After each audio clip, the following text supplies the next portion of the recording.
دنیا میں کوئی کتاب ایسی ہے جس کو اللہ نے اتنی عزت دی؟ تو یہ دنیا کی واحد کتاب ہے جسے اللہ نے اتنی عزت دی ہے، اتنی عزت دی ہے کہ آج بھی دنیا میں کسی کتاب کو اس کا 1000واں حصہ بھی عزت نہیں ملی، 1000واں حصہ بھی۔ آج اگر کوئی غیر مسلم پوچھتا ہے کہ تمہارے پاس کیا دلیل ہے کہ یہ اللہ کا کلام ہے، ہم اسے کہتے ہیں بتاؤ، قرآن مجید کی جو عربی ہے نا، یہ 1400 سال پرانی زبان ہے۔ اللہ نے اس قرآن کی حفاظت کے لیے صرف حافظوں کو پیدا نہیں کیا، بلکہ اس زبان کو محفوظ کر دیا جس زبان میں یہ قرآن نازل ہوا ہے۔ آج سے 1400 سال پہلے کی کوئی زبان اب محفوظ نہیں ہے، اور عربی اتنی زبردست محفوظ ہے کہ جو الفاظ صحابہ، تابعین اور عرب کے نبی سے 40 سال پہلے کی عربی میں جو الفاظ استعمال ہوتے تھے نا، وہی الفاظ آج عربی زبان میں، وہی اردو زبان میں، بہت سے ان میں سے فارسی زبان میں، بہت سے انگریزی میں استعمال ہو رہے ہیں۔ اب دنیا کی واحد زبان ہے جو دوسرے زبانوں سے الفاظ لینے کے بجائے اپنے الفاظ دوسری زبانوں کو ادھار دے رہی ہے، وہی الفاظ استعمال ہو رہے ہیں۔ 1400 سال پہلے، بلکہ اس سے بھی پہلے، عربی میں پانی کو ماء کہا جاتا تھا، آج بھی کیا کہا جاتا ہے؟ ماء۔ ڈاکٹر محمود غازی جو ہے نا، ایک بہت بڑے اسکالر گزرے ہیں، بڑے خاندانی اسکالر، اللہ ان کی قبر کو نور سے بھر دے، بڑا تحقیقی کام کیا انہوں نے لکھا کہ ایک عجیب بات لکھی کہ دیکھو، نبی صلی اللہ علیہ وسلم کے والد اگر زندہ ہو کے آج آ جائیں، 1400 سال پرانا کوئی انسان اگر آج زندہ ہو کے آ جائے جو عربی کے علاوہ ہو، وہ ہم سے بات کرے کسی سے بھی، سمجھ میں آئے گا کیا کہہ رہا ہے؟ بڑے بڑے مورخین بیٹھ جائیں گے، عجائب گھر سے لوگوں کو نکلوانا پڑے گا زندہ کر کے نا، کہ یار اس کو سمجھو بول کیا رہا ہے۔ لیکن انہوں نے کہا کہ رسول اللہ صلی اللہ علیہ وسلم کے والد اگر آج زندہ ہو کے آ جائیں، حضرت عبداللہ، اور آج وہ ہم سے ہم کلام ہو، کوئی بھی بات کریں، دنیا کے 20 ملک کے کروڑوں عوام اس کو سمجھے گی۔ ایک ملک نہیں، 20 کے قریب ملک ہیں جن کی زبان عربی ہے، وہ 20 ملک کے لوگ ان کی زبان سمجھیں گے، پورا ایک ایک لفظ سمجھیں گے یہ کیا کہہ رہے ہیں، ایک ایک لفظ سمجھیں گے۔ ایسا اللہ نے عربی زبان کو محفوظ کیا تاکہ یہ قرآن جب لوگوں کے سامنے پڑھا جائے تو لوگ یہ نہ سمجھیں یہ ہماری عقل میں نہیں آ رہا، ہم اس کو سیکھ ہی نہیں سکتے، ہم اس کو سمجھ ہی نہیں سکتے۔ اور دوسری بات کہ عربی زبان میں بھی مشکل زبان بھی ہے، آسان زبان بھی ہے، لیکن قرآن کی زبان اللہ نے بے انتہا آسان بنائی ہے۔ میں عجیب بات آپ کو بتاؤں، ہم جب مدرسوں میں عربی گرامر سیکھتے ہیں نا، عربی زبان سیکھتے ہیں، بس آگے عربی میں ہوتا ہے، تو عربی زبان سیکھنے کے بعد سب سے پہلے جو کتاب ہمیں سمجھ میں آتی ہے وہ قرآن، حدیث تھوڑی اور مشکل، اور فقہ کی کتابیں اور مشکل، عربی ادب اور مشکل۔ یعنی آپ اگر کوئی زبان سیکھیں نا تو بہت آسان کتابیں آپ کی سمجھ میں سب سے پہلے آئیں گی نا۔ ارے آپ نے انگلش سیکھی، ابھی تازہ سیکھی ہے، تو انگلش کی جو پہلی کتاب ہے وہ تو سمجھ میں آئے گی، دوسری جماعت کی کتاب آسانی سے سمجھ میں نہیں آئے گی، کیونکہ آپ نے جمعہ 8 دن تو ابھی انگلش سیکھی ہے آپ نے، تو سب سے آسان کتاب سمجھ میں آ جائے گی آپ کے۔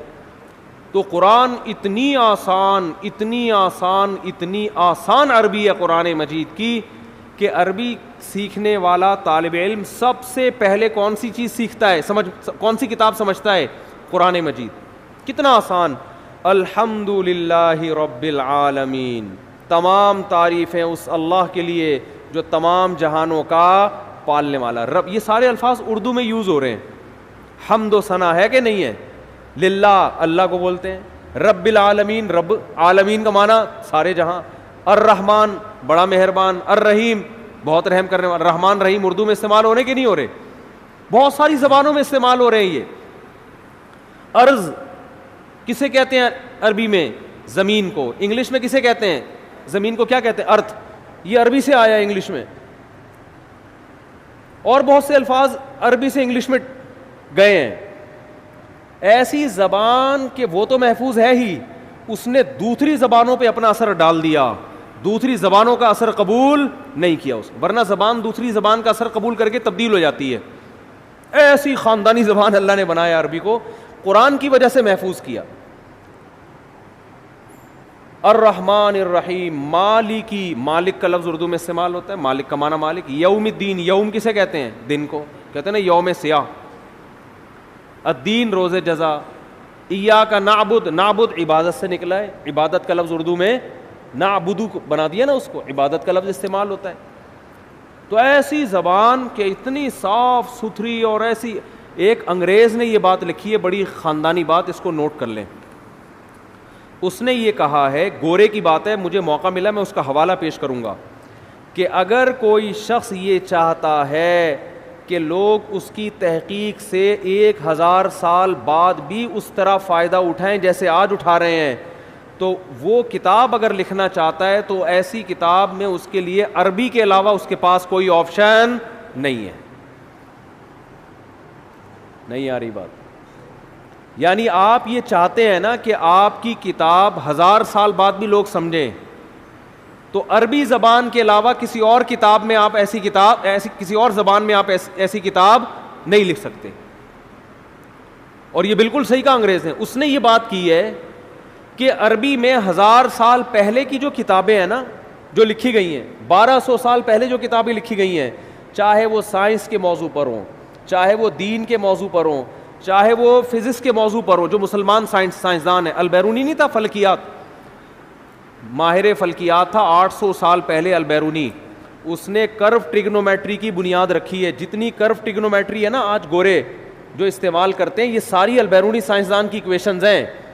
تو ہمارے شیخ حضرت مفتی رشید احمد صاحب نے البیرونی کی کتابیں پڑھ کے کرو ٹریگنومیٹری سیکھی ہے، اور پوری کیلکولیشن کرنا، یہاں بیٹھے بیٹھے قبلہ کہاں ہے، اور جو کرو ٹریگنومیٹری بہت مشکل ہوتی ہے اس کی ایکویشنز. تو وہ 700 سال پہلے کے سائنسدان کی کتاب پڑھ کے انہوں نے عربی وہ ٹریگنومیٹری سیکھی ہے. لیکن 700 سال پہلے انگلش میں لکھی ہوئی کوئی کتاب آج سمجھ میں آ سکتی ہے کیا؟ پتہ نہیں اس وقت انگلش تھی بھی کہ نہیں تھی، کوئی اور زبان ہوگی جو بعد میں جا کے انگلش میں کنورٹ ہوئی ہے. حتیٰ کہ گوروں نے جو 150-200 سال پہلے انگلش میں کتابیں لکھی ہیں، آج انگلش سیکھنے والے، جو انگلش جاننے والے لوگ ہیں، ان کو 150-200 سال پرانی انگلش سمجھنے میں اچھی خاصی مشکل ہوتی ہے، اور 100 سال کے بعد وہ ان کی عقل سے بالکل اوپر کی چیزیں ہو جائیں گی.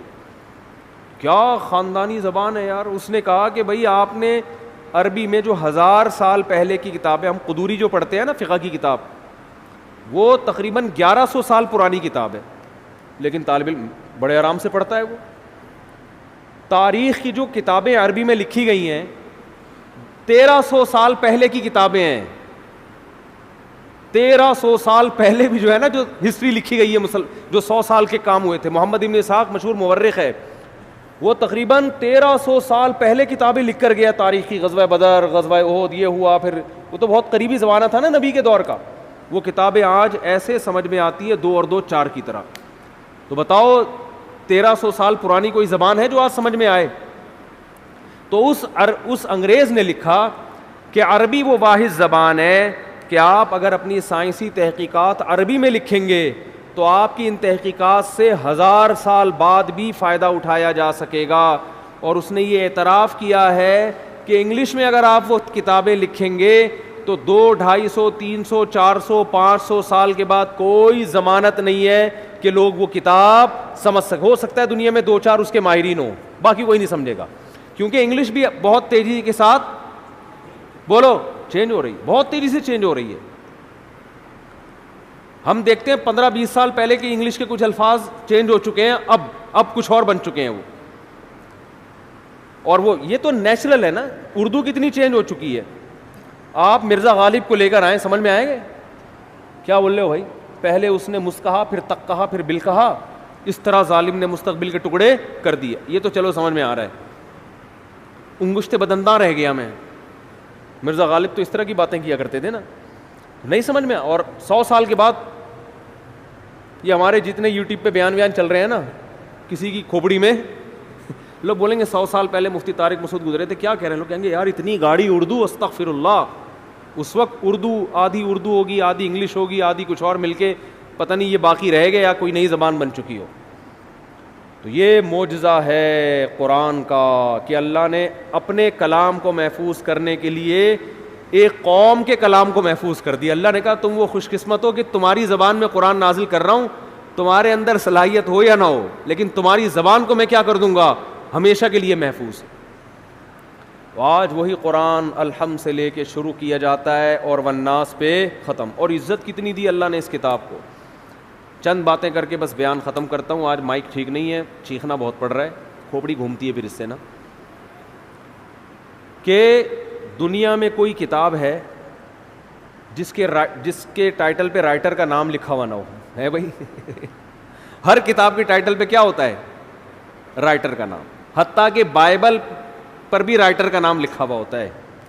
قرآن وہ واحد کتاب ہے جس کے ٹائٹل پہ رائٹر کا نام بولو نہیں ہے, اس لیے کہ اس کا رائٹر کون ہے. اور رائٹر بھی نہیں ہے اللہ, اللہ متکلم ہے. اللہ نے یہ لکھی نہیں ہے, اللہ نے کلام کیا. یہ اور عزت دے دی اللہ نے اس کو, کلام کیا.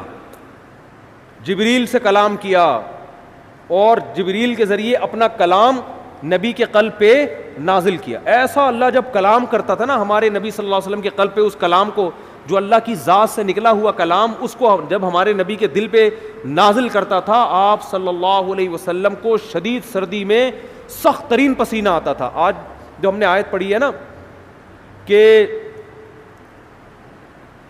کلوا واشربوا حتی یتبین لکم الخیط الابیض من الخیط الاسود من الفجر, پہلے یہ آیت نازل ہوئی کہ تم صبح سحری کے وقت تک کھا سکتے ہو جب تک سفید دھاگا کالے دھاگے سے جدا نہ ہو جائے. اصل میں اللہ تعالیٰ یہ بتا رہے تھے کہ اتنی روشنی ہو جائے کہ سفید اور کالے دھاگے میں فرق تمہیں نظر آنا شروع ہو جائے. یہ جب ہوتا ہے جب مشرق کی طرف سورج کی روشنی ایسے لمبائی میں پھیلنا شروع ہوتی ہے. اب صحابی کی سمجھ میں ہی نہیں آیا, وہ سمجھے کہ اس آیت کا یہی مطلب ہے کہ کالا دھاگا اور سفید دھاگا, حالانکہ یہ کنایا تھا کہ صبح صادق ہو جائے. تو وہ صحابی جو تھے نا وہ یہ لے کے بیٹھ گئے اور دھاگوں میں فرق کرنے لگے. تو جب فرق کرنے لگے تو پریشان ہوئے, نبی صلی اللہ علیہ وسلم کے پاس آئے کہ اللہ کے کلام کا مطلب کیا ہے. تو آپ صلی اللہ علیہ وسلم پر اللہ نے ایک لفظ نازل کیا چھوٹا سا, کلوا واشربوا حتی یتبین لکم الخیط الابیض من الخیط الاسود, کہ رات یعنی کالا دھاگا سفید دھاگے سے جدا ہو جائے یعنی فجر کا وقت ہو جائے. تو یعنی فجر اتنا لفظ نازل کیا اللہ نے, من الفجری کا لفظ. اور امی عائشہ فرماتی ہیں کہ اتنا سا لفظ جب نبی پہ نازل ہوا تو شدید سردی میں آپ صلی اللہ علیہ وسلم کے پسینہ ٹپکنا شروع, ایسے نچڑنا شروع. ہم سمجھ گئے کہ آپ پر کیا نازل ہو رہی ہے, وہی. جب آپ صلی اللہ علیہ وسلم نارمل حالت میں آئے تو آپ نے کیا لفظ پڑھا, من الفجر, بس اتنا سا لفظ. تو یہ اللہ کا کلام تھا. ایک اور دلچسپ واقعہ ہمیں ملتا ہے احادیث میں, قرآن مجید کی آیتیں نازل ہوئیں, لا یستوی القاعدون من المؤمنین, جو مومنین میں پیچھے بیٹھنے والے لوگ ہیں وہ ان کے برابر نہیں ہو رہے جو میدان جہاد میں بولو لڑتے ہیں. پیچھے بیٹھنے والے آگے میدان جہاد میں لڑنے والوں کے برابر, بولتے کیوں نہیں یار, کیا ہو گیا, نہیں ہے. وہ لڑ رہے ہیں میدان میں, قربانیاں دے رہے ہیں, تم یہاں پیچھے بیٹھے ہوئے ہو.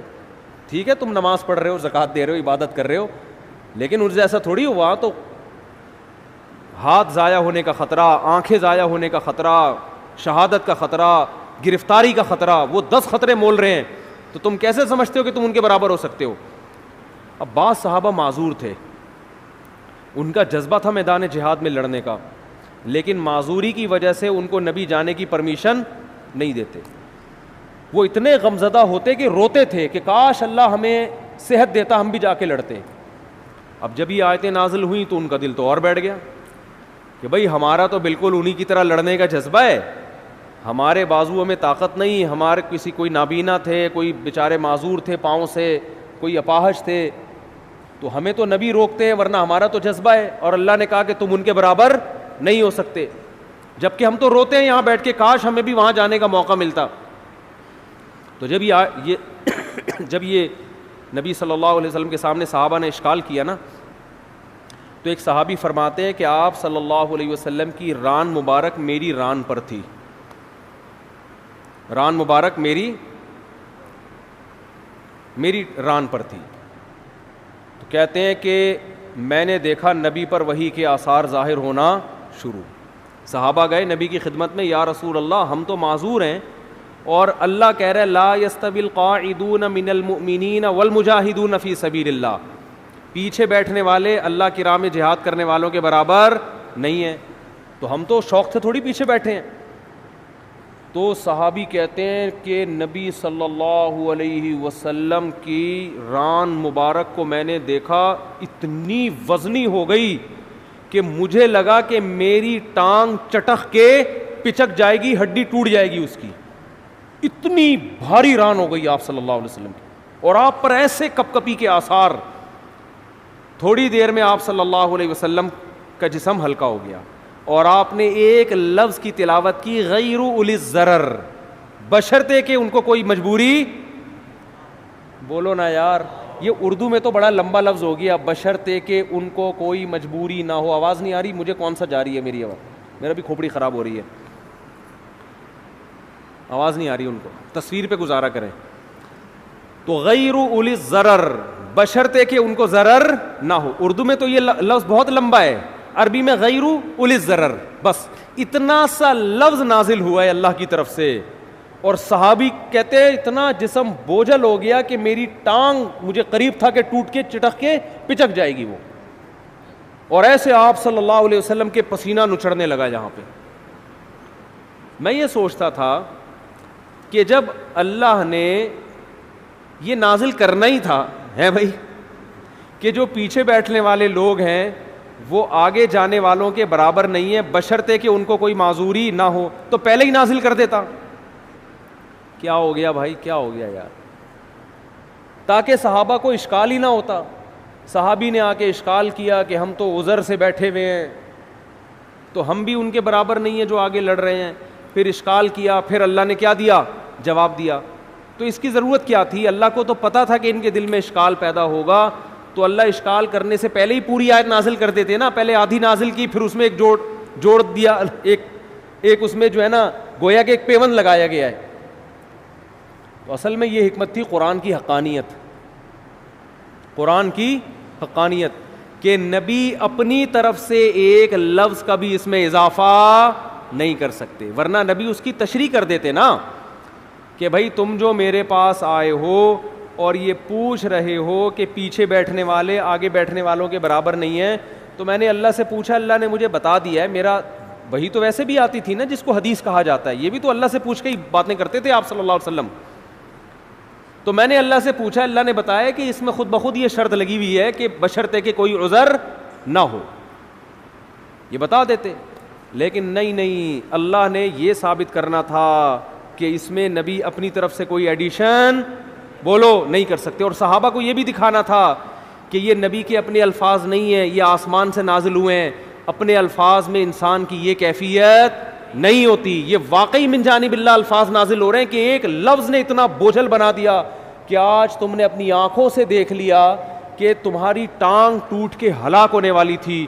اس کا مطلب یہ ایک لفظ کا بوجھ ہے جو اللہ کی ذات سے نکلا اور پیغمبر کے قلب پہ نازل ہوا، تاکہ صحابہ کو اور اطمینان ہو جائے کہ یہ ان کا کلام نہیں ہے. اپنے کلام کے وقت یہ کیفیت تھوڑی ہوتی ہے انسان کی. تو ایسا اللہ نے حفاظت کا وعدہ کیا، اور کیسی عزت دی اللہ نے. کتاب پہ ٹائٹل پہ مؤلف کا نام بولو نہیں، تعارف کیا ہو رہا ہے؟ کتاب میں انٹروڈکشن ہوتا ہے نا شروع میں، یہ کتاب فلاں سن میں لکھی گئی ہے، ایک حادثہ ہوا تھا، اس کے نتیجے میں ہم نے یہ لکھی. قرآن اپنے آپ کو انٹروڈیوس کیا کرواتا ہے؟ ذالک الکتاب، اے لوگو یہ کتاب ہے. کیا انداز ہے نا کتاب شروع ہونے کا، اے لوگو یہ کتاب ہے. لا ریب فیہ، اس میں کوئی شک نہیں ہے کہ یہ کس کی طرف سے ہے؟ اللہ کی طرف سے. اے اللہ یہ لکھی کیوں گئی ہے، یہ نازل کیوں کی گئی ہے؟ ہدن، یہ تمہیں گائیڈ کرے گی صحیح کیا ہے اور بولو غلط کیا. یعنی پہلے جملے میں ہی بتا دیا کہ اس جیسی دنیا میں کوئی کتاب ہے نہیں، کیونکہ گائیڈنس قرآن کے علاوہ کوئی کتاب کرتی نہیں ہے. آپ کہو یار بہت ساری کتابیں گائیڈ کرتی ہیں، فزکس کی کتابیں ہمیں بتاتی ہیں کہ کتنے کلومیٹر فی گھنٹہ کی رفتار سے اگر کتا آپ کے پیچھے دوڑے گا تو کتنی دیر میں آپ کو پکڑ لے گا. یہی ہوتا ہے نا, اتنی کلومیٹر سے آپ دوڑو گے تو اتنی دور میں وہاں پہنچ جاؤ گے, یہ ہو جائے گا وغیرہ وغیرہ. تو وہ تو بہت زبردست گائیڈ کرتی ہیں.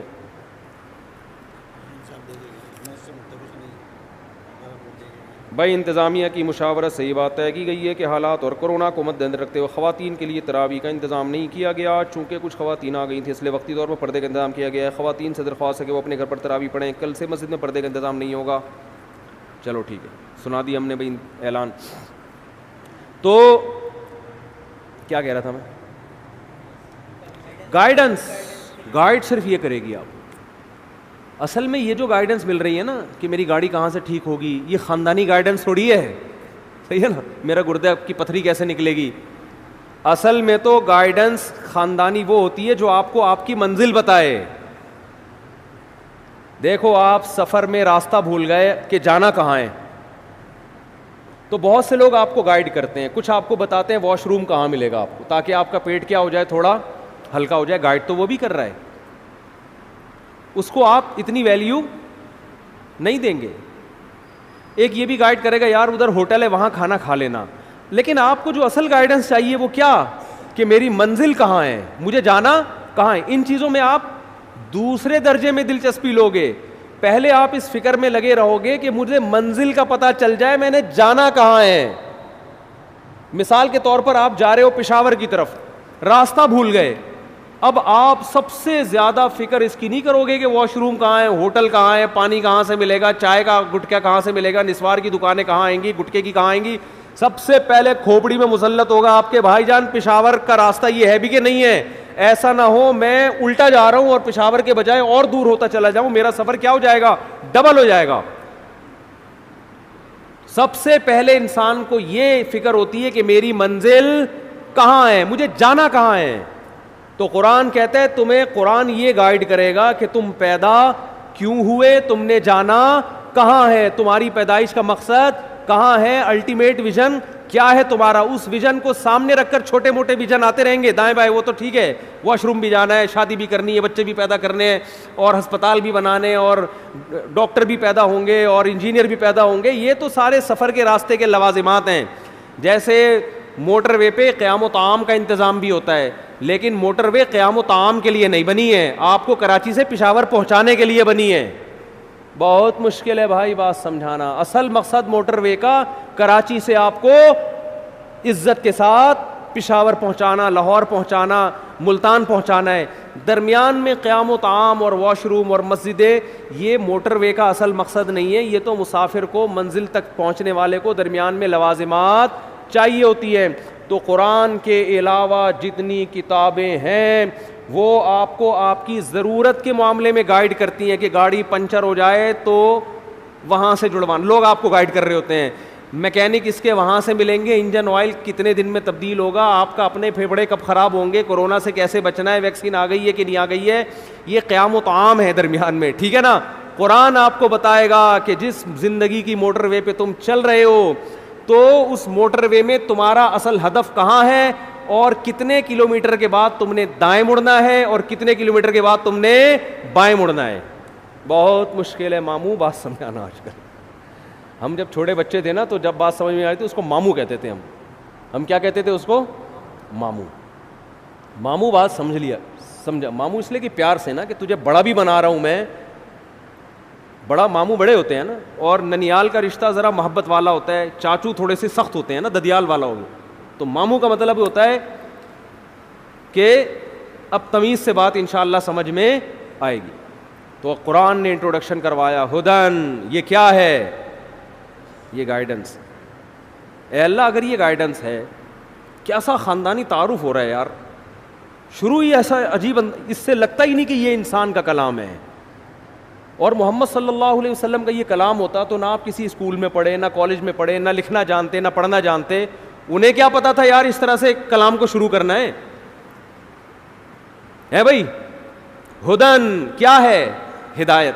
ہادی بھی نہیں کہا کہ ہدایت دینے والی, یہ تھوڑی ویلیو کم ہو جاتی. ہدن سراسر ہدایت ہے, اے ٹو زیڈ, الحم سے لے کے والناس تک سراسر کیا ہے, ہدایت.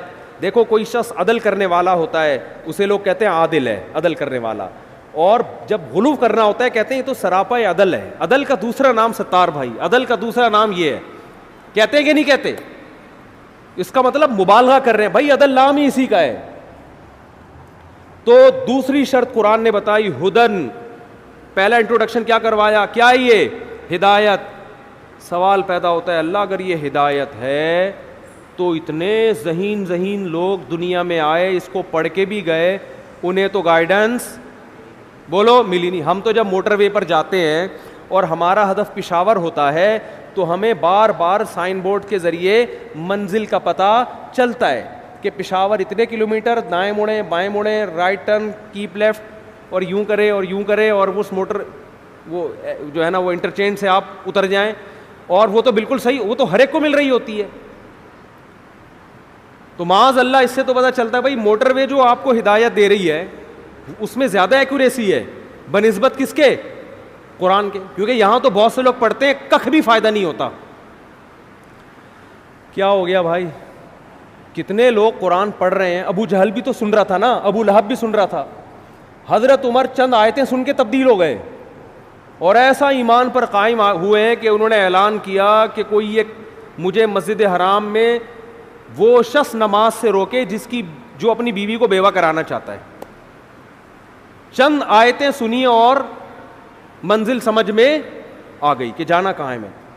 لیکن بہت سے پڑھ رہے ہیں, کوئی فائدہ بولو نہیں ہو رہا. تو قرآن نے بتا دیا ہدایت تو ہے, ہر ایک کے لیے نہیں, للمتقین, ان لوگوں کو جو پرہیزگار بننا چاہتے ہیں, جو سیدھے راستے کی تلاش میں ہیں. کیا مطلب, آپ موٹر وے پہ چل رہے ہو, آپ کی منزل پشاور ہے, لیکن آپ کو اس سے غرض ہی نہیں ہے کہ میری منزل ہے کیا. آپ موٹر وے پر صرف انجوائے کرنے کے لیے نکلے ہو کہ چلیں موٹر وے پہ چل کے دیکھیں کہ ہے کیا. اور موٹر وے والوں نے ایسے سائن بورڈ فرض کرو کہ لگا دیے ہوں کہ جو واقعی پشاور جانا چاہتا ہے اس کو تو وہ لکھائی سمجھ میں آئے, کوئی ایسے سافٹ ویئر ڈال دیے فرض کرو انہوں نے, اور جو نہیں جانا چاہتا, جو لوفری کے لیے نکلا ہے, اس کو وہ سائن بورڈ سمجھ میں آئے ہی نہیں. تو موٹر وے کی انتظامیہ میں تو یہ طاقت نہیں ہے, لیکن خدا میں یہ طاقت ہے کہ وہ اپنے کلام میں ایسا اثر پیدا کر دے کہ جو سیدھے راستے کا متلاشی ہوگا اس پر یہ آیتیں اثر کریں گی. جو سیدھا راستہ چاہتا ہی نہیں ہے, الحمد سے لے کے والناس تک کروڑوں مرتبہ پڑھ لے گا, اللہ فرماتے ہیں اسے کک بھی فائدہ نہیں ہوگا. اللہ نے یہ قرآن کی خاصیت اس لیے رکھی تاکہ جو طلب والے لوگ ہیں, جو واقعی ہدایت چاہتے ہیں, ان کو ملے. فالتو لوگ اس نعمت سے فائدہ نہ اٹھائیں. نہیں آ رہی میرا خیال ہے بات سمجھ. تو یہ انٹروڈکشن ہے جو ہم تراویح میں شروع کرتے ہیں, اور پھر اللہ صفات بیان کرتے ہیں جو انشاءاللہ پورے رمضان چلتی رہیں گی. آپ لوگ تراویح بھی پابندی سے پڑھیں گے انشاءاللہ, اور تراویح کے بعد جو روزانہ یہ بیان ہوگا اس میں بھی پابندی کے ساتھ بیٹھیں گے, اس نیت اور جذبے کے ساتھ کہ عید کا چاند نظر آنے سے پہلے اپنے آپ کو مکمل چینج بولو کرنا ہے. لوفری کے لیے بیٹھے ہیں, مفتی صاحب کبھی لطیفے بھی سنا دیتے ہیں یار, کبھی شادیوں پہ بیان کر لیتے ہیں تو تھوڑا طبیعت خوش ہو جاتی ہے, اس نیت سے نہیں آ رہی آواز, کل سے آئے گی انشاءاللہ, کل سے آئے گی. ان کو بتا دینا میں نے کیا کہا ہے, ٹھیک ہے نا. اللہ تعالی ہم سب کو سمجھنے کی عمل کی توفیق عطا فرمائے اور اس رمضان کو ہمارے لیے بابرکت بنائے. وما علینا الا البلاغ.